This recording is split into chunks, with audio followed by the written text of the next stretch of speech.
Skateboarding in the Media by Jared Levine. At first, skateboarding was very unpopular and only picked up by surfers. They were now able to enjoy the gliding and turns that surfing offers without the need of a big swell or daylight.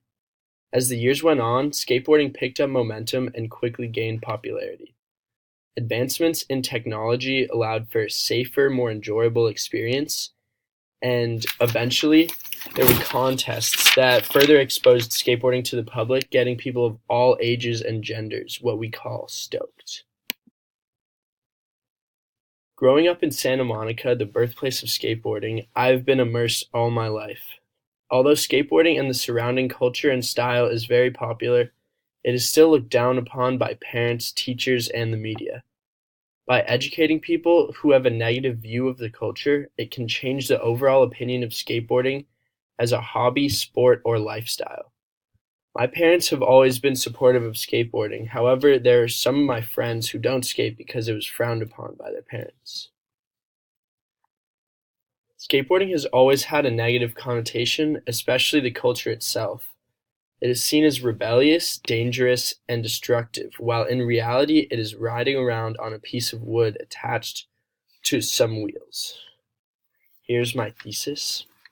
Although skateboarding is excellent exercise, keeps children out of trouble, and has influenced the fashion industry for years, it continues to have a negative connotation because it is associated with rebellion, danger, and destruction. Non-skateboarders have many reasons to dislike the activity, with the main ones being the noise it creates and the damage to ledges, rails, and walls. That is an understandable opinion, but with a limited number of designated areas, it can be difficult to find places to skate. The benefits of skateboarding. Skateboarding is beneficial in many ways. The exercise is amazing. Nothing makes me sweat like skateboarding. Exercises your legs and core and is also excellent cardio. Teaches persistence as well, and there are times where I've tried tricks for hours, not giving up until it was landed.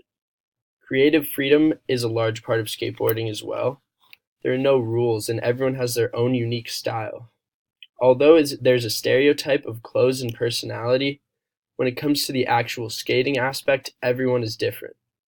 Lastly, there is no expensive equipment or special field you need. All you need is a skateboard and some shoes. Skateboards are as cheap as $25, and although skating with friends is fun, you can always do it by yourself in the backyard or on the sidewalk.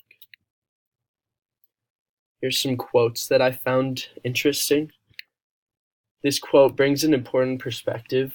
The first one, it takes society's vision of a skateboarder and completely turns it around, showing the creativity and relentlessness of the culture. The second quote by Jerry Seinfeld connects skateboarding to life lessons.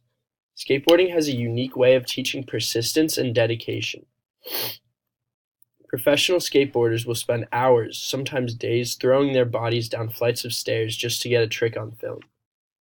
With a person as influential as Jerry Seinfeld saying this, it shows that skateboarding isn't that bad after all.